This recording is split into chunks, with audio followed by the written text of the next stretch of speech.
Hi friend, मैं घनश्याम एक बार पुनः आप लोगों के बीच उपस्थित हुआ हूँ टेंस सीरीज को आगे बढ़ाते हुए। जैसे कि आप लोग पिछले वीडियोज में पढ़ते आ रहे हैं, मैं टेंस के फर्स्ट पार्ट यानी प्रेजेंट को मैंने पूरी तरह से कंप्लीट कर लिया है। यानी उसके चारों पार्ट को हम लोगों ने पढ़ लिया है। इंडेफिनिट, कॉन्टिन्यूअस, परफेक्ट और परफेक्ट कॉन्टिन्यूअस को पढ़ लिए हैं। तो आज हम लोगों को उस टेंस सीरीज को आगे बढ़ाते हुए आज हमें बात करनी है पास्ट टेंस में। तो पास्ट टेंस में हम लोग आज पहले वाले पार्ट की बात करेंगे, यानी पास्ट इंडेफिनिट की बात करेंगे। तो देखते हैं कि आज पास्ट इंडेफिनिट में पहचान क्या बनती है उसकी, और हेल्पिंग वर्ब क्या होती है, और उसमें कौन सी वर्ब लगाई जाती है। तो उन्हीं उसके सारे प्रोसेस को आज हम जानेंगे और एक बेहतरीन और आसान अंदाज में सीखेंगे। तो चलिए मेरे साथ आज सीखते हैं उसको। तो जैसे कि फ्रेंड्स आप देख रहे हैं, मैं पहले से यहाँ पर बोर्ड पे सारी चीजें मैंने लिख रखा है ताकि कम समय में आपको मैं इसे सिखा सकूं। तो इसी चीज को आगे बढ़ाते हुए जैसे कि यहाँ पे हम देख रहे हैं पास्ट इंडेफिनिट टेंस लिखा हुआ है। यानी पास्ट का मतलब होता है भूत और इंडेफिनिट का अर्थ होता है अनिश्चित, और टेंस का मतलब होता है काल। तो जी फ्रेंड, यहाँ पे हमें बात करनी है भूत अनिश्चित काल, यानी कि अनिश्चित मतलब कोई निश्चित नहीं है, ऐसा उसमें काम बताया जाएगा जो अनिश्चित होगा, यानी टाइम को लेकर के तो क्या होता है अनिश्चित, ऐसा माना जाएगा। तो यानी पास्ट का अर्थ है भूत, तो बीता हुआ तो नहीं है, लेकिन उसमें जो भी बातें की जाएंगी वो बातें कैसी रहेंगी। इंडेफिनिट का मतलब होता है अनिश्चित, तो वो अनिश्चित जैसे हो जाएंगे। जैसे अगर हम बात करें कि वो गया, तो हमने सिर्फ ये कह दिया वो गया, अब वहां पे कब गया, कैसे गया, कहाँ गया, ये तो क्लियर नहीं। यानी कब गया, कैसे गया, ये कुछ नहीं, मतलब ये गया। तो ये सिर्फ एक तरीके से देखा जाए तो अनिश्चित की बातें हैं। वो गया है, लिखा है, पढ़ा है, कुछ यहाँ पे बहुत सारे अनिश्चितता आपको देखने को मिल जाएगी। तो अब हम लोग बात करने वाले हैं कि सबसे जो जरूरी बात होती है किसी भी टेंस के लिए, तो देखा जाए तो यहाँ पे जरूरी है कि रिकॉग्निशन यानी कि पहचान की बात होती है। किसकी बात होती है? पहचान की। तो आइए हम लोग इसकी पहचान को लेकर के काफी डाउट्स होते हैं, कई बार लोगों को बताया होगा अलग अलग तरीके से, लेकिन यहाँ पे जैसे देखें कि मैंने यहाँ पे पहचान के लिए लिखा हुआ है रिकॉग्निशन यानी पहचान, तो यहाँ पे मैंने सिंपल लिख रखा है या ई ए, आर ई ए। तो या तो हमारी प्राथमिक जो होती है आ, मतलब या ई ए कह सकते हैं, या हम सेकेंडरी जो बताए हैं यहाँ पे यो आपको मिल जाएगा आ ई ए मिलेगा। तो ये वाली जो आपको पहचान है ये आपको तमाम अक्षरों में मिलती है और ये डायरेक्ट मिलती है। तो हम इसको प्रोसेस को देखेंगे। हाँ, यहाँ पे मैं कन्फ्यूजन की बातें जरूर करूँगा, मतलब जो कन्फ्यूजन से भरी हुई बातें हैं। जैसे कि कई बार आपको सुनने में आएगा या था, ई थी और ए थे। तो मैं यहाँ पे आपको कंफर्मेशन थोड़ा सा दिलाना चाहूँगा यहाँ पे, क्योंकि देखिए अगर या था, ई थी अगर कहना चाहेंगे तो ये कहीं ना कहीं ये पास्ट परफेक्ट को इंडिकेट कर देगा। रीजन क्या होता है, दो सेंटेंसेस में आपको बोलना चाहूँगा और उसमें आपसे ही आंसर चाहूँगा कि क्लियर करा दीजिए मुझे। जैसे कि देखिए अगर हम कहते हैं वो बनारस गया, तो पता नहीं वो अभी गया है, पहुंचा है या नहीं पहुंचा है, इस बात की क्लियरिटी नहीं। लेकिन अगर हम ये कह देते कि वो बनारस गया था, यदि हम ये कह दिए कि वो बनारस गया था, तो हम निश्चित है ना कि वो बनारस गया था, यानी हम इस बात को लेकर के निश्चित है बनारस गया था। और दूसरे एंगल से देखें तो बनारस जाने का काम पूरा भी हो गया था, और मैंने बताया है कि जिसमें काम पूरा हो जाता है उसे हम परफेक्ट मानते हैं। नहीं, कौन सा परफेक्ट है, कोई सा भी यदि अगर पूरा हो गया काम तो वो किस में आएगा, परफेक्ट में आएगा। तो आप फ्रेंड यहाँ पे जैसे कि आपको एक चीज मैं बता दूं, प्रेजेंट परफेक्ट से हम एक हेल्प लेते हैं। जैसे मैंने उसे बताया था कि वो जा चुका है, तो यह आ है, आया था, तो उस तरह से यहाँ पर मिला लीजिए कि वह मतलब आया है, यानी काम यहाँ समाप्त होता था तो ये प्रेजेंट परफेक्ट हो जाता था। उसी तरह से अगर मैं कह रहा हूँ कि आया है, अगर प्रेजेंट परफेक्ट है तो आया था क्या होना चाहिए, पास्ट परफेक्ट होना चाहिए। यहाँ पर हमें ये बचना चाहिए कि जब हमें या ए की बात होगी तो वो इंडेफिनिट आएगा, और अगर या था, ई थी, ए थे की बात हो जाएगी तो वो पास्ट परफेक्ट हो जाएगा। तो जस्ट फ्रेंड यहाँ पे हमें थोड़ा सा ध्यान देने की जरूरत है। जी बिल्कुल, अब मुझे उम्मीद है कि आप समझ गए होंगे। सिंपल सी बात अभी है, वो गए, वो बनारस गया, और वो बनारस गया था। दोनों में यही अंतर है कि वो गया तो अनिश्चित बातें हैं, पहुंचा कि नहीं पहुंचा, लेकिन अगर हमने कहा वो गया था तो ये बातें कंप्लीट हैं, और जो बातें कंप्लीट होंगी ना तो वो परफेक्ट वाले में चली जाती हैं। तो चलिए, मुझे पूरा यकीन है कि आप समझ गए होंगे। तो आइए हम लोग और भी आगे बातें करते हैं। तो यहाँ पे जब आगे चल के बात करें तो यहाँ पे देखिए HV यानी हेल्पिंग वर्ब। हेल्पिंग वर्ब इसमें मात्र एक है, DID। क्या है? DID, मतलब आप डिड भी बोल सकते हैं। अगर हम वर्ब की बात करें तो यहाँ पे देखिए वर्ब दो तरह से लगाई जाती है। अगर हमारा अफर्मेटिव सेंटेंस हुआ तो वर्ब हमारी सेकंड फॉर्म में आएगी। फिर से सुने, अगर हमारा सेंटेंस अफर्मेटिव हुआ तो वर्ब कौन से फॉर्म में आएगी? सेकंड फॉर्म में आएगी। लेकिन अगर साथ साथ देखें, अगर हमारा अदर सेंटेंसेस हमारे पास आते हैं तो हमारे पास वर्ब की फर्स्ट फॉर्म आ जाएगी। इस बात का विशेष ध्यान रखना जी। एक बात मैं और आपको याद दिला दूं कि वर्ब का जो सेकंड फॉर्म होता है वो एक ही टेंस के एक ही सेंटेंस में यूज होता है। एक ही टेंस के एक ही सेंटेंस में यूज होता है। वह टेंस होता है पास्ट इंडेफिनिट और वह सेंटेंस होता है आपका अफर्मेटिव सेंटेंस। तो जी बिल्कुल आप क्लियर हो गए। आइए देखते हैं। वह स्कूल गया, जैसे ही बिना या और यहाँ पे सेंटेंस रुका तो समझिए ये पास्ट इंडेफिनिट है। अब पास्ट इंडेफिनिट वह की अंग्रेजी क्या होती है? यहाँ पे देखेंगे तो ही। अब जाने की अंग्रेजी क्या होती है? गो होती है। तो जाने की अंग्रेजी गो होती है, तो आप यहाँ पे पाएंगे वर्ब का सेकंड फॉर्म। क्या पाएंगे? वर्ब का सेकंड। तो गो वेंट हो जाएगा, यानी यहाँ पे हम क्या लिखेंगे? वेंट लिखेंगे।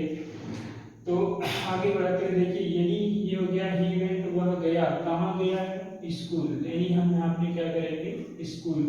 तो वेंट टू स्कूल यहाँ पे लिख दिया जाएगा। तो जस्ट आप ये समझ पा रहे होंगे, मतलब ये पूरा ट्रांसलेशन हो गया। तो वह स्कूल गया, ही वेंट टू स्कूल।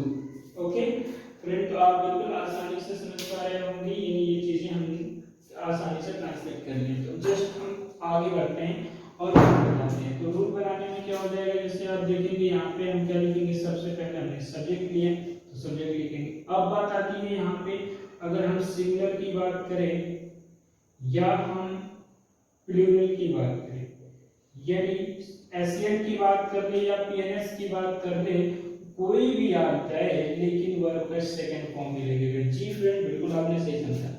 चाहे सिंगुलर नंबर सब्जेक्ट आए चाहे प्लूरल नंबर सब्जेक्ट आए, वर्ब का सेकंड फॉर्म में तो लगेगा। अब देखिए इसके बाद अगर हम बात करें तो वर्ब का मतलब वर्ब के बाद क्या आता है? ऑब्जेक्ट आएगा। बिल्कुल आप समझ रहे हैं। ऑब्जेक्ट के बाद अगर देखा जाए तो यहाँ पे क्या आ जाएगा? आपका ईटीसी आ जाएगा। यदि ये आपके पास रूल है आप इसे आसानी से बना सकते हैं, कोई देर नहीं होगी। चलिए, आप रूल भी बना लिए हैं तो हम लोग आगे बढ़ते हैं। नेक्स्ट सेंटेंस की बात करते हैं। जैसे ये लिखा हुआ है कि वे लोग क्रिकेट खेले, यानी आप देखेंगे ये खेले मतलब आ गया ना, ये ए कौन आया? ए आया। ए की मात्रा आपको मिल गई। आप समझ गए कि ये पास्ट इंडेफिनिट का है, अनिश्चित बात हो गई। तो वे लोग की अंग्रेजी क्या होती है? दे होती है। अब बात आती है किसके लिए? सब्जेक्ट हो गया ना, ये प्लूरल है, कोई बात नहीं। वर्ब का कौन सा फॉर्म लगेगा? सेकंड फॉर्म लगेगा। तो सेकंड फॉर्म यानी सबसे पहली बात तो वर्ब क्या है? खेलना। खेलने की अंग्रेजी क्या होती है? प्ले होती है। अब तो आपको सेकंड फॉर्म चाहिए, ईडी लगा दीजिए। सीधी सीधी क्या लगा देंगे आप? ईडी। तो दे प्लेड, वे खेले। क्या खेले हैं? क्रिकेट खेले। तो सीधे सीधे आप यहाँ पे लिख दीजिए they played cricket, way cricket खेले हैं। बिल्कुल आपने ट्रांसलेशन सही बना लिया और यहाँ पे फुल स्टॉप लगा दीजिए कि they played cricket, way cricket खेले। ठीक है। अब यहाँ पे बात आती है, हम तीसरे वाले की बात करेंगे। तो उसने कल पत्र लिखा। ठीक है, आपको अंत में क्या मिल गया? आ मिल गया, तो आपका पास्ट इंडेफिनिट ही होगा। तो अब देखिए उसने की अंग्रेजी क्या होती है? ही भी हो सकती है और सी भी हो सकती है। ध्यान से, उसने की अंग्रेजी ही भी हो सकती है और सी भी हो सकती है। तो मैं ऑब्लिक में लिख देता हूँ आप लोगों के लिए, यानी ये ही भी आप कह सकते हो और सी भी कह सकते हो। ठीक है, उसने की अंग्रेजी। अब बात आती है लिखने की। तो लिखने की अंग्रेजी क्या होती है? राइट होती है। अब राइट का सेकंड फॉर्म क्या है? फॉर्म जो चलता है ना, राइट, रोट, रिटन। तो हमें तो सेकंड वाले से काम लेना है, तो फिर इस बात की देरी है, यहाँ लिख देंगे क्या लिखेंगे, रोट लिखेंगे, ठीक है। ही रोट या सी रोट, उसने लिखा, क्या लिखा, पत्र। पत्र की इंग्लिश में होती ये यहाँ पे लेटर लिख दिया जाए, लेटर। अब बात अभी भी छूट रहा है एक चीज की, कल। कब लिखा है, कल लिखा है, तो कल की अंग्रेजी देखिए एस, और इसमें जोड़िए टर, और फिर जोड़ दीजिए डे। देखिए एस टर डे, मतलब आप इसे एस्टरडे बोल सकते हैं, क्या बोल सकते हैं, एस्टरडे। तो ये आपका कंप्लीट ट्रांसलेशन हो गया, जैसे कि आप यहाँ पे मान लीजिए फुल स्टॉप अपने लगा लिया, ठीक है। अब देखिए ये हो जाएगा, उसने कल पत्र लिखा, तो ये आपने बना सकते हैं he wrote a letter yesterday, या आप ये कह लीजिए she wrote a letter yesterday, या ही से बोले या सी से बोले, आपका ट्रांसलेशन सही हो जाएगा। जी फ्रेंड्स, मुझे पूरा यकीन है कि आप पास्ट इंडेफिनिट का अफर्मेटिव सेंटेंस आप समझ गए होंगे, बिल्कुल आसान भाषा में। तो बिना देर किए हुए हम अगले वाले सेंटेंस की बात करेंगे, जो इसका दूसरा वाला पार्ट होता है सेंटेंस में। तो देखा जाए तो दूसरा जो पार्ट होता है उसका नाम होता है इंटरोगेटिव सेंटेंस। अच्छे से बोलिएगा, इंट्रोगेटिव नहीं, इंटरोगेटिव। तो देखिए हम यहाँ पे चलते हैं, हमने यहाँ पे लिखा हुआ, देखिए इस पूरा, फिर यहाँ पे देखेंगे इंटरोगेटिव सेंटेंस, यानी कि प्रश्नवाचक वाक्य की बात करनी है। कौन से वाक्य की बात करनी है, प्रश्नवाचक वाक्य की बात करनी है। तो बिना देर किए मैं आपको एक चीज सिर्फ समझा दूंगा यहाँ पे, जैसा कि आप देख रहे होंगे कि ये देखिए वह स्कूल गया, जैसे आपने पढ़ रहे हैं कि वह स्कूल गया, तो आप समझ रहे हैं अरे अभी ये तो पीछे ही तो पढ़ा था कि वह स्कूल गया। हाँ मैं वही कह रहा हूँ, आप पीछे पढ़े हुए हैं कि वह स्कूल गया, और इसकी अंग्रेजी भी आपको पता है, ही वेंट टू स्कूल। तो मैं बस आपको इसमें थोड़ा सा परिवर्तन से सिखा दूंगा, मतलब छोटा सा चेंज करवाऊंगा, और आपको अफर्मेटिव से इंट्रोगेटिव सेंटेंस बना के दिखाऊंगा, ठीक है। तो आप देखिए हिंदी वाले वाक्य में आपने सिर्फ क्या ऐड कर दिया है, क्या। तो मैं आपको पिछले कई टेंसेस से बताते आ रहा हूँ कि अगर कोई भी वाक्य ना क्या से शुरू हो जाए, किससे शुरू हो जाए, क्या से शुरू हो जाए, तो क्या करें, क्यों सोचे क्या करें, हेल्पिंग वर्ब लिख देना वहां पे। क्या लिख देंगे हम यहाँ पे, हेल्पिंग वर्ब लिखेंगे। तो हेल्पिंग वर्ब लिखेंगे तो ये किसी और टेंस का नहीं लिखना है ना, इसी टेंस का लिखना है। और पास्ट इंडेफिनिट तो वैसे भी सस्ता वाला है, क्योंकि इसका जो हेल्पिंग है DID बनता है, मतलब डांस इंडिया डांस नहीं है, DID मतलब डिड बोलेंगे, ठीक है। तो डिड रहेगा यहाँ पे, सब सिंपल है। सबसे पहले हमारा कौन आ जाएगा, डिड। अब यहाँ पे सब्जेक्ट की बात करें तो कौन है, वह की अंग्रेजी क्या होती है, ही। अब ये प्रश्न, ये सेंटेंस क्या है, इंटरोगेटिव है ना। तो वर्ब देखिए यहाँ पे मैंने समझाया होगा कि अफर्मेटिव में तो सेकंड फॉर्म लगेगा, लेकिन अदर कोई सेंटेंस हो, मतलब अफर्मेटिव के अलावा कोई हो, तो हम वर्ब की फर्स्ट फॉर्म लेते हैं। तो यहाँ पे आपका फर्स्ट फॉर्म क्या होगा, गो। अब कहाँ जाने की बात कर रहे हैं, स्कूल, तो ये हो जाएगा did he go to school, ठीक है। तो ये आपका बन गया पूरा का पूरा, आपने इसे ट्रांसलेशन कर लिया, did he go to school. बिल्कुल आप आसान भाषा में समझ गए होंगे। तो जस्ट आइए रूल बना लेते हैं। तो रूल में सबसे पहले आपने क्या लिखा हुआ, सिंपल सा एक ही तो है, डिड। अब डिड के बाद चाहे आप SN की बात कर लो, चाहे आप PNS की बात कर लो, दोनों के साथ आप डिड ही लगाएंगे। और इसके बाद क्या आएगा, आपका सब्जेक्ट आएगा, और सब्जेक्ट के बाद आप क्या लेंगे, वर्ब का फर्स्ट फॉर्म, और वर्ब के फर्स्ट फॉर्म के बाद ऑब्जेक्ट, और ऑब्जेक्ट के बाद अगर बात की जाए तो क्या आएगा, ETC। अब बात आप बिल्कुल बढ़िया से समझ रहे होंगे। अब देखिए यहाँ पे अगर हम लोग बातें करें, क्या वे लोग क्रिकेट खेले, नेक्स्ट वाले सेंटेंस की बात करें तो यहाँ पे आपको मिल रहा है फ्रेंड, क्या वे लोग क्रिकेट खेले, जी हाँ वे लोग। हमें एक बात समझ में आई कि यार ये तो अब पिछला वाला सेंटेंस ही है, वे लोग क्रिकेट खेले, यहाँ आपको दिख भी रहा होगा वे लोग क्रिकेट खेले। तो बिल्कुल वही अफर्मेटिव है जिसको आपको इंटरोगेटिव में बनाना है, तो सिर्फ उसके आगे क्या लगाना है, जैसे लगा हुआ है। तो अब जब क्या से किसी भी वाक्य की शुरुआत होती है तो उस पर हेल्पिंग वर्ब नहीं लिखते हैं, तो क्या लिखते हैं, अभी भी ऊपर बताया गया आपको, HB अर्थात हेल्पिंग वर्ब लेते हैं। तो आप हेल्पिंग वर्ब यहाँ पे एक ही फिक्स है, तो सीधे क्या रिस्क है, जब एक ही फिक्स है तो फिर काहे का रिस्क है, DID लिख देना है। अब आपका सब्जेक्ट क्या है, वे लोग की अंग्रेजी क्या होती है, DHY अर्थात दे होती है। तो डिड दे हो चुका है। अब चाहिए देखिए सब्जेक्ट के बाद आपको वर्ब चाहिए। वर्ब आपके पास है खेलना, जिसकी अंग्रेजी होती है प्ले। तो जिसके यहाँ पे आप लिख लेंगे क्या, प्ले। डिड दे प्ले, क्या वे लोग खेले, क्या खेले भाई, क्रिकेट। तो फिर किस बात की देर है, यहाँ पे क्रिकेट लिख करके दिखा दीजिए CRICKET और यहाँ पे प्रश्न बना दीजिए। सिंपल सा आपका प्रश्न बन गया, डिड दे प्ले क्रिकेट, क्या वे लोग क्रिकेट खेले। हाँ सही है, डिड दे प्ले क्रिकेट। ठीक है, तो फ्रेंड ये भी आप समझते होंगे क्या से शुरू होने वाले को आप आसानी से बना लेंगे। तो बिना देर करते हुए कुछ आइए जो पजल करते हैं, जो उलझाते हैं, बीच में कब क्यों कहाँ कैसे आते हैं, तो हम उनको ऐसे बताते हैं जैसे भूल न पाते हैं आप। तो आइए देखते हैं कैसे ऐसे हो सकता है। तो अब देखिए यहाँ पे लिखा हुआ है इसी का, उसने कब पत्र लिखा। अरे वाह, यहाँ पे आ गया, इंटरफेयर तो मिल गया। अब ये बीच में है ना कब, अरे तो आए ना जितना आना है, कब क्यों कहाँ कैसे, हमको तो बस ऐसे बोला ही तो बनाना है, बना लिया बोला, बन गया। हाँ बन गया, दिख रहा होगा। तो इसमें आपको मैं एक चीज बता रहा हूँ, प्रश्न तो है, तो प्रश्न को सॉल्व करने का मैं एक शॉर्ट वे दिखाता हूँ। शॉर्ट वे का मतलब यहाँ पे आप अपने से क्या लगा, अब यहाँ पे क्या लगा देंगे, तो क्या लगाने से एक सीख तो मिल चुकी कि हेल्पिंग वर्ब पहले आ गया। तो इसका हेल्पिंग वर्ब एक ही तो है, क्या है, DID मतलब डिड। अब जब DID हो गया तो सब्जेक्ट क्या, उसने। उसने में मैंने बताया है या तो आप सी भी ले सकते हैं या आप ही भी ले सकते हैं। आप एक ही लिख लो, यहाँ पे मैं ही लिख देता हूँ, बट आप यहाँ पे सी भी लिख सकते हैं। तो अब देखिए डिड ही हो गया, अब क्या चाहिए, सब्जेक्ट हो गया, तो वर्ब चाहिए कि नहीं चाहिए, चाहिए। तो लिखने की अंग्रेजी क्या होगी, राइट।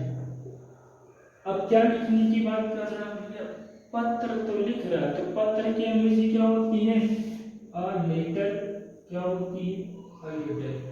अब यहाँ प्रश्न लगा देंगे क्योंकि यहाँ पर हाँ एक बात अब यहाँ पे मिला दिया जाए कि कुछ छूट तो नहीं ना रहा, क्या के लिए, डिड उसने कही, लिखा तो राइट, पत्र का लेटर। एक चीज यहाँ छूट रही है, वो चीज क्या है, गोला वाला। गोला में क्या है, कब, तो कब की अंग्रेजी क्या होती है, व्हेन। तो रखेंगे कहाँ, जब गोला बनाए ना उसको उठा के लाएंगे सबसे पहले, तो बिल्कुल इसे उठा के सबसे पहले लाएंगे और यहाँ पर लिख देंगे क्या, व्हेन। और पढ़ के दिखाएंगे तो हमारा हो जाएगा हमेशा के लिए सही कि when did he write a letter, अर्थात उसने कब पत्र लिखा, उसने कब पत्र लिखा। तो यहाँ पे हम आगे चलते हैं और आगे चल करके यहाँ पे एक और सेंटेंस देख लेते हैं, वे लोग कल क्या खरीदे, वे लोग कल क्या खरीदे। तो देखा जाएगा कि यहाँ पर भी एक बीच में आपको मिल गया है क्या, तो घबराने की कोई बात नहीं है, बीच में मिल गया है क्या। तो अब यहाँ पर देखा जाएगा हम लोग कि जब भी प्रश्न है तो यहाँ पे आपको ले लेना है क्या, और जब आगे आप क्या लेंगे तो एक बात की सीख तो पहले ही मिल गई है कि अगर कोई क्या पहले आएगा तो हेल्पिंग वर्ब पहले आ जाएगा। तो जस्ट यहाँ पे आपका हेल्पिंग वर्ब क्या है, यहाँ पे आपके हेल्पिंग वर्ब की बात करें तो ये डिड है। अब यहाँ पे अगर हम लोग सेंटेंस की बात करें तो ये सब्जेक्ट की, तो सब्जेक्ट आपका वे लोग है जिसकी अंग्रेजी क्या हो जाती है, दे। अब बात आती है खरीदने की, तो खरीदने की अंग्रेजी होती है बाई, अर्थात BUY। तो डिड दे बाई, क्या वे लोग खरीदे, क्या खरीदे। अब कल की अंग्रेजी तो हो जाएगी यहाँ पे एस्टरडे, क्या हो जाएगा, एस्टरडे। अब देखिए आपने इस क्या के लिए डिड लगाया, वे लोग की अंग्रेजी दे है, खरीदने की बाई है, कल की अंग्रेजी एस्टरडे। सब कुछ लिख लिया है, लेकिन नहीं अभी एक चीज छूटा है। तो वो क्या छूट रहा है आपका, बीच में जो आपने गोला बना रखा है, तो गोला में क्या है, व्हाट, और गोले को रखेंगे कहाँ, सबसे पहले। तो सबसे पहले लिख दीजिए क्या की अंग्रेजी, व्हाट, और पढ़ के दिखा दीजिए, what did they by yesterday, what did they buy yesterday? यानी हिंदी बनेगी कि वे लोग कल क्या खरीदे। ये आपने पूरी तरह से ट्रांसलेशन कर लिया। तो जी फ्रेंड, मुझे पूरा उम्मीद है कि आपको अफर्मेटिव के साथ साथ आपने इंट्रोगेटिव भी भली भांति समझ लिया होगा। तो जस्ट मैं अभी बिना देर किए हुए आपको इसके तीसरे पार्ट और चौथे पार्ट की बात करने वाला हूँ, यानी निगेटिव और इंटरनिगेटिव की बात में अभी करेंगे। हाय फ्रेंड, जस्ट अभी हम लोगों ने पास्ट इंडेफिनिट टेंस के अफर्मेटिव सेंटेंस और इंट्रोगेटिव सेंटेंस को क्लियर किया हुआ है। तो अब हम चलते हैं इसके थर्ड और फोर्थ पार्ट को पढ़ने, तो यानी थर्ड सेंटेंस और फोर्थ सेंटेंस का। तो थर्ड नंबर में जो आता है हमारा वो होता है मतलब वो होता है नेगेटिव सेंटेंस। तो आइए नेगेटिव सेंटेंस के बारे में बात करते हैं। जब तक यहाँ पे आप देख रहे हैं कि अभी तक तो मैंने अफर्मेटिव लिखा हुआ है, बट इससे आपको घबराने की जरूरत नहीं है। इसी को मैं क्या बना दूंगा, निगेटिव बना दूंगा, ठीक है। तो सीधे सीधे में यहाँ पे देखिए, सीधे मैंने एन ए किया और जी कर दिया, तो सीधे क्या बन गया, निगेटिव सेंटेंस बन गया। तो जस्ट आप निगेटिव सेंटेंस में यहाँ पे देख पा रहे होंगे कि नहीं आना है, नकारात्मक हो जाता है। वह स्कूल नहीं गया, तो सीधी सी बात है कि अगर यह आएगा तो वो पास्ट इंडेफिनिट है, और नहीं है तो निगेटिव सेंटेंस हो गया। तो कोई बात नहीं, पहचान होगा तो पहले से क्लियर। तो वह की अंग्रेजी क्या होती है, ही, और नहीं है नकारात्मक। हेल्पिंग वर्ब हमारे पास क्या है, एक ही फिक्स है, मैंने पहले बताया डी आई डी मतलब डांस इंडिया डांस, तो वो नहीं है, मतलब डी कह लीजिए आप इसको। तो यहाँ पे क्या है, डी आई डी मैं कहता हूँ डी। अब तो नहीं है तो देखिए, अगर हिंदी में नहीं है ना, तो हिंदी में नहीं है तो इंग्लिश में नॉट सही है, तो अंग्रेजी वाले वाक्य में नॉट करना सही होता है। तो यहाँ पे आप कर लीजिए N O T, he did not. अब जाने की अंग्रेजी क्या है, गो होती है, और सिंपल सी बात है कि सेकंड फॉर्म तो सिर्फ अफर्मेटिव में आता है। अगर कोई दूसरा वाला है तो क्या आएगा, वर्ब की फर्स्ट फॉर्म। तो यहाँ वर्ब की फर्स्ट फॉर्म आप ले लेंगे जी, ही डिड नॉट गो, वह नहीं गया, कहाँ नहीं गया, तो टू स्कूल, क्या कर दिया जाएगा, he did not go to school, वह स्कूल नहीं गया। आप बिल्कुल आसानी से समझ गए और इसे बना के लिए।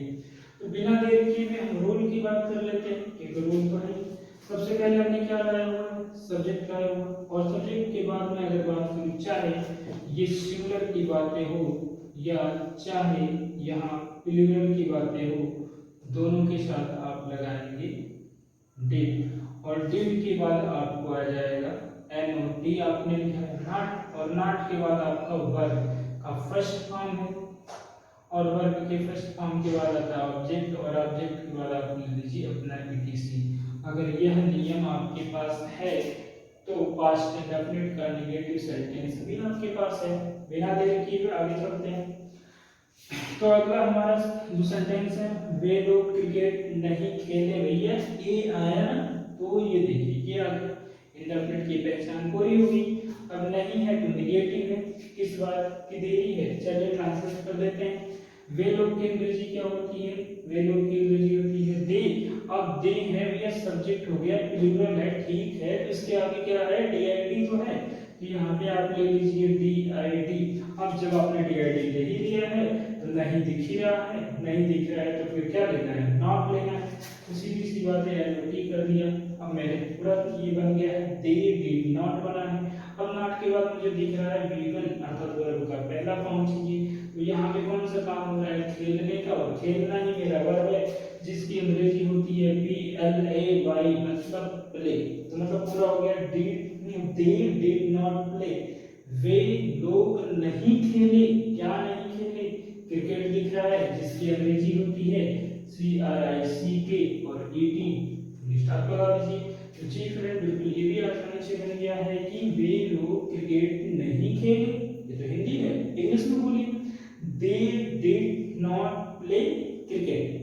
तो ये भी आपने बना लिया बहुत आसानी से। तो आइए हम लोग तीसरे वाले की बात करते हैं। तीसरा एग्जाम्पल क्या है, उसने कल पत्र नहीं लिखा, अरे ठीक तो है, लिखा, ये लिखा, पास्ट इंडेफिनिट हुआ, ठीक है। अब नहीं है तो नेगेटिव सेंटेंस हो गया।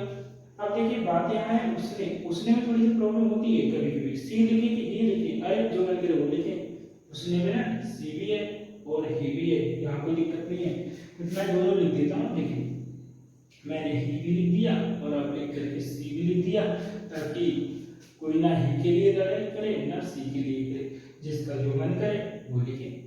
ठीक है, ऑप्शन दोनों। अब बात आती है, हम सब्जेक्ट तो ले लिए, या तो ही हो सकता है या तो सी हो सकता है। ठीक है, तो आप देखिए इसके आगे अगर हम बात करें तो क्या आएगा आपका हेल्पिंग वर्ब। देखिए सब्जेक्ट हो गया तो फिर चाहिए हेल्पिंग वर्ब, वही अपना फिक्स है डी आई डी। अब डी आई डी है, तो जब डी आई डी फिक्स हो गया तो यहाँ पे बात करेंगे, आगे चलेंगे तो ये आपको मिलेगा, फिर क्या मिल जाएगा, नॉट एंड, यहाँ पे हो जाएगा एन ओ टी, और एन ओ टी अगर हो गया नहीं उसमें नहीं लिखा तो देखिए एन ओ टी की बाद आपको चाहिए वर्ब, लेकिन नॉट के बाद क्या आता है, वर्ब आता है। तो वर्ब में हम लिखने की अंग्रेजी क्या होती है, राइट, तो आपने यहाँ लिख दिया राइट। अब देखिए बच्चा क्या हुआ आपका पत्र, ये क्या नहीं लिखा है, पत्र नहीं लिखा है, तो पत्र की अंग्रेजी क्या होती है, अ लेटर कर लीजिए। अब आपने यहाँ लेटर कर लिया हुआ है, तो अब आपके वाक्य में बचा है कल, और कल की अंग्रेजी क्या होती है, दो होती है, एक तो टुमारो, एक यस्टरडे। अब देखना है टुमारो जो होता है वो फ्यूचर में आता है, आने वाला कल होता है। ठीक है, और जो एक कल है उसकी अंग्रेजी यस्टरडे होती है, वो कौन सा, जो बीत गया, जो बीता। ये भैया कल नहीं लिखा है, यानी बीते हुए की बात है, तो फिर आप यहाँ पे यस्टरडे ही लाएंगे। क्या लाएंगे आप यहाँ पे एस टर और डी, जिसको यस्टरडे बोलता हो ना वो याद रख ले। क्या याद रखिएगा, हाँ वाला यस, मेढक वाला टर और दिन वाला डे, तीनों को जोड़ दे हो जाएगा यस्टरडे। कभी लाइफ टाइम कभी भी आपको यस्टरडे की स्पेलिंग नहीं भूलेगी। फिर से याद रखिए, हाँ वाला यस, मेढक वाला टर और दिन वाला डे, क्या बन जाएगा यस्टरडे, कभी नहीं भूलेगा। ठीक है, तो मुझे देखिए ना कि ये आपसे कह रहा हूँ उसने कल पत्र नहीं लिखा, he did not write a letter yesterday, yes he did not write a letter yesterday। तो जी फ्रेंड बिल्कुल मुझे उम्मीद है कि आप इसे को आप बढ़िया से सीख गए होंगे। तो बिना देरी करते हुए हम अगले वाले सेंटेंस की तरफ चलते हैं, जो फोर्थ पार्ट होता है इसका, जिसको हम कहते हैं इंटरोगेटिव नेगेटिव सेंटेंस, प्रश्नवाचक नकारात्मक वाक्य। यदि जिसमें प्रश्न भी आता है, नहीं भी आता है, वाक्य भी होता है, उसी को कहते हैं प्रश्नवाचक नकारात्मक वाक्य कहते हैं। इंग्लिश में थोड़ा सा उसे सुधार करके ना इंटरोगेटिव सेंटेंस बोला जाता है। क्या बोला जाता है, फिर से बोलिए, इंटरोगेटिव सेंटेंस। तो अभी आपको ये दिख रहा होगा, यहाँ पे क्या दिख रहा है, यहाँ पर आपको ये दिख रहा है पूरी तरह से अभी इंटरोगेटिव दिख रहा है। ठीक है, तो मैं इसे बनाने वाला हूँ, आपके सामने ही बनाने जा रहा हूँ, देखिए कैसे कैसे बनाऊंगा। ठीक है, देखिए सबसे पहली बात यहाँ पे मैं लिख दूंगा इसको इंटरो, लिखोगे ठीक है, हाइफन लगा दीजिए और यहाँ एन ई। अब पढ़िएगा इंटरो नेगेटिव सेंटेंस मतलब प्रश्नवाचक नकारात्मक वाक्य, जिसमें प्रश्न भी आएगा और नहीं भी आएगा। तो हाँ एक बात यहाँ पे और भी है कि प्रश्न बनाने के दो तरीके होते हैं, एक तो स्टार्टिंग में क्या लगाना, यानी प्रारंभ में क्या लगाना, और एक बीच में कब क्यों कहाँ कैसे का आना। तो मेरे पास है आसान तरीका आपको बताना, डोंट वरी। आगे चले, देखिए ये यहाँ पे लिखा हुआ है, क्या वह स्कूल नहीं गया। अरे मुझे तो एक बात समझ में आ गई, यहाँ पे वो बात कौन सी समझ में आई है, वह स्कूल नहीं गया, अभी तो मैंने पढ़ा वह स्कूल नहीं गया। कोई बात नहीं, क्या लगा है ना, इसको कवर कर ले। उधर देखिए वह स्कूल नहीं गया, यहाँ पे पूरा मिल जाएगा, ट्रांसलेशन ही मिल गया। और फिर क्या है तो सोचना, लिख लो फटाफट, ही डिड नॉट, और फिर क्या गो और टू, और फिर क्या स्कूल। अब यहाँ पे ऐसे, अब देखो जरा कि हिंदी वाले वाक्य में हमने क्या जोड़ दिया, सिर्फ हमने क्या लिया और मैंने बता दिया, क्योंकि आपको क्या लिया, और मैंने आपको बता लिया कि जब भी कोई भी वाक्य क्या से शुरू होता है तो क्या की अंग्रेजी नहीं लिखते, और नहीं लिखते तो क्या करते, वहां हेल्पिंग वर्ब लिखते हैं। तो आप यहाँ पे देखो ना, पूरे वाक्य में आपको एक हेल्पिंग वर्ब नजर आ रहा है, और इसी वाले हेल्पिंग वर्ब से कह दो, ये भाई मेरा सुन लो, तुम अपना स्थान बदल लो, यानी तुम यहाँ से कहाँ चलो, आगे चलो, और इसे बुला लो और DID करके यहाँ दिखा लो। अब बताओ, जब ये यहाँ चला गया तो यहाँ से तो हटेगा ना, अब हट गया, पूरा पढ़ के सुना लो, सब सही बन गया। क्या हुआ, स्कूल नहीं गया, did he not go to school, तो कहे को मुश्किल, यानी नकारात्मक वाक्य को प्रश्नवाचक नकारात्मक में बदलना हो तो हिंदी में क्या लगा दो, और अंग्रेजी में ना सहायक क्रिया यानी हेल्पिंग वर्ब को उठा के आगे ले लो, बन जाएगा मेरा भाषा में। आया समझ में, बिल्कुल समझ में आया होगा। अब चलिए देखते हैं, हम रूल बनाते हैं। तो जैसा कि सबसे पहले हमने क्या लिया था, DID लिया हुआ, ठीक। इसके बाद अगर हम बात करें DID तो हमने लिया ही कि चाहे आपका SEN आए, चाहे आपका PNS आए, यानी मेरे कहने का मतलब सब्जेक्ट चाहे जो भी हो आप लगाएंगे भी। अब इसके बाद आपका आ जाएगा सब्जेक्ट, और सब्जेक्ट के बाद आपने लिया है NOT मतलब नॉट, और नॉट के बाद आपने लिया है वर्ब का फर्स्ट फॉर्म, और फर्स्ट फॉर्म के बाद आपने लिया ऑब्जेक्ट, और ऑब्जेक्ट के बाद आपका हो जाएगा ETC, यानी यहाँ पे ये देखिए। अगर ये वाला रूल अगर आपके पास है तो पास्ट इंडेफिनिट का इंटररोगेटिव सेंटेंस आपके लिए खास है, क्योंकि ये आपके पास है, ठीक है। आइए अगला बनाते हैं। यहाँ लिखा हुआ है, क्या वे लोग क्रिकेट खेले, थोड़ी सी भूल हुई है, इसको सुधार करते हैं। यहाँ देखिए होना चाहिए वे लोग, क्या वे लोग क्रिकेट नहीं खेले, क्योंकि ये तो बनाना ही पड़ेगा। देखिए सॉरी, थोड़ा सा यहाँ पे हमने भूल गई थी, अब जो सही कर दिया मैंने, ठीक है। क्या वे लोग क्रिकेट नहीं खेले, जब ये ए आए तो समझ लीजिए इंडेफिनिट है, और आगे क्या है, बीच में नहीं है तो फिर इंटरोगेटिव सेंटेंस है, इतना तो पहले से पता है। अब आइए, जब आप इसको पढ़ रहे हैं, जरा पढ़िए, क्या वे लोग क्रिकेट नहीं खेले, अरे समझ में आया, क्या को मैंने अगर क्या को हाइड कर लिया, और आप देख रहे हैं वे लोग क्रिकेट नहीं खेले, यहाँ तो पहले से पढ़ा हुआ है कि वे लोग क्रिकेट नहीं खेले, तो लिख लो फटाफट उतना ही कि वे लोग क्रिकेट नहीं खेले, तो क्या हो जाएगा, they did not play cricket. जी बिल्कुल, यहाँ तक तो आपने बना लिया। तो ये देखिए कि इस वाले हिंदी में क्या परिवर्तन हो रहा है, सिर्फ क्या जुड़ गया, और क्या जुड़ेगा तो वो एक बात बोलेगा कि भाई मुझे चाहिए हेल्पिंग वर्ब। क्या बोलेगा, अगर क्या किसी भी वाक्य के पहले आएगा तो वो आपसे कहेगा कि मुझे हेल्पिंग वर्ब चाहिए, मेरी खुद की अंग्रेजी मुझे नहीं चाहिए, मुझे क्या चाहिए, हेल्पिंग वर्ब चाहिए। तो आप यहाँ हेल्पिंग वर्ब लेकर आएंगे, इसी वाले सेंटेंस से चुरा के लाएंगे या सामने से उठा के लाएंगे, तो उठा के लाएंगे सीधे क्या है, DID। अब इसको कर दीजिए पहले DID, तो भैया DID यहाँ से यहाँ आया तो यहाँ से तो हटेगा ना, उसको स्थान तो छोड़ना ही पड़ेगा, तो ये वाला छोड़ दिया स्थान। और ये देखिए इनकी भी शर्त पूरा है, क्या कहते हैं कि मुझे हेल्पिंग वर्ब चाहिए, तो क्या के लिए हमने हेल्पिंग वर्ब ले लिया और यहाँ से आगे कर लिया। तो देखिए हिंदी में क्या जुड़ेगा और अंग्रेजी में हेल्पिंग वर्ब क्या होगा, पहले आएगा, ठीक है। तो अब देखिए ये आपका बन गया पूरी तरह से सेंटेंस। अब पढ़ के दिखा लो, सही हो जाएगा। Did they not play cricket, Hindi पढ़ो, क्या वे लोग क्रिकेट नहीं खेले, हाँ सही है, क्या वे लोग क्रिकेट नहीं खेले, और इंग्लिश में बोलो did they not play cricket. Okay, बिल्कुल समझ में आ गया। अब आइए जरा देखते हैं बीच में जब आ जाते हैं क्यों, कहाँ, कैसे, तो इनको भी देख लेते हैं ऐसे। देखिए उसने पत्र क्यों नहीं लिखा, तो आ गया ना बीच में क्यों, तो इसको कर दो यंग, क्योंकि आया है क्यों, ठीक है, कर दिया। तो फिर आगे बढ़ते हैं, पुराना अंदाज लगाइए, यानी कि प्रश्न है तो क्या लगा दीजिए, ठीक, क्या लगा, और इससे कुछ बनेगा बिगड़ेगा नहीं, आपको समझ में आ जाएगा, ठीक है। तो क्या है, क्या है तो क्या है, हेल्पिंग वर्ब पहले चाहिए, यही तो बात है। तो सीधी सी बात है, यहाँ पे ले लो डीएडी। अब यहाँ पे उसने, फिर से वही आया ना उसने, जब उसने आया तो फिर से आप यहाँ पे देख पा रहे होंगे कि या तो ही लेंगे या तो सी लेंगे, बट मैं आपको ही लेके दिखाता हूँ, ठीक है।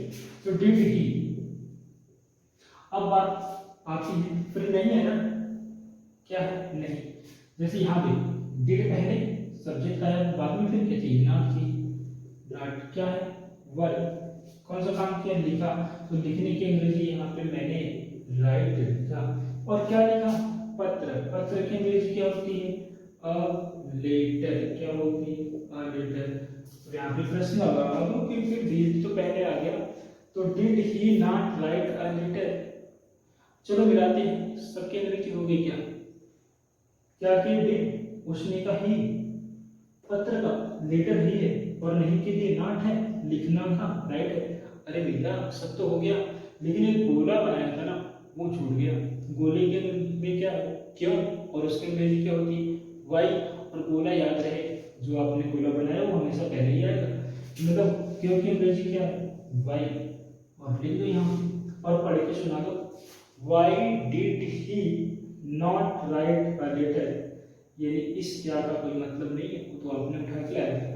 उसने पत्र क्यों नहीं लिखा, बिल्कुल आप समझ गए होंगे कि उसने पत्र क्यों नहीं लिखा, और अंग्रेजी में मुझे दिखा why did he not write a letter. बन गया आसानी से। तो जी फ्रेंड, चलते हैं तो और भी आगे बातें कर लेते हैं।